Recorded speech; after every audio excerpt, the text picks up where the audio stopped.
Hi guys, now we'll see today's LeetCode daily question. Maximum total subarray value 1. So here we are given an integer array whose name is nums and its length is n, and one other integer which is k. Now we need to choose exactly k non-empty subarrays in this nums array, and it is given that subarrays may overlap or exact same subarray we can choose more than once. Now the value of subarray is given by maximum element in that subarray minus minimum element in the subarray. And total value is sum of values of all the k subarrays.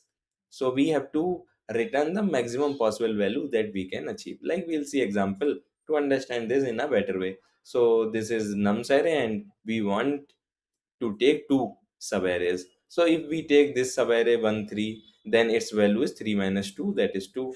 And if we take this full subarray, for this also the value is maximum minus minimum 2, that is 3 minus 1 equal to 2. So overall value is 4. Now, if we observe one thing, that we want the R value to be total value to be max. So we want this value to be max. It is greater equal to maximum element minus minimum element in that subarray. So we this to increase this value, we want our maximum element should be as great as possible and minimum element in the subarray should be as small as possible. Also, it is given that we can use exact same subarray more than once. So it is a good idea if we take the complete array, find the maximum element in that array, find the minimum element, then their difference will be the maximum which we can get across all the subarrays. So instead of choosing k random subarray, we'll choose the whole array, and in because it is also sub array, and in that we'll find maximum value minimum value, then its value will be maximum minus minimum, and since k sub arrays we want, so it will be k into maximum minus minimum. Like we'll see code to understand it in a better way.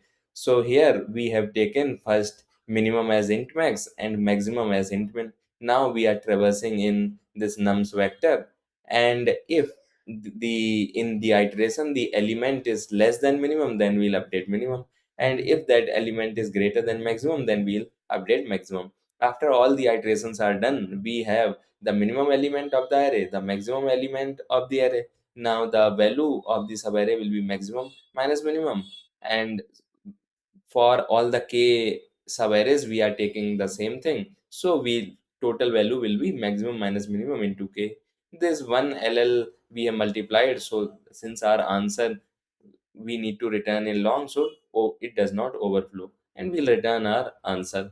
Now if we talk about time complexity, we are only traversing in the nums array, so if it has n elements, it is big O of n. And if we talk about space complexity, we are not using any extra array or vector, so space complexity is constant.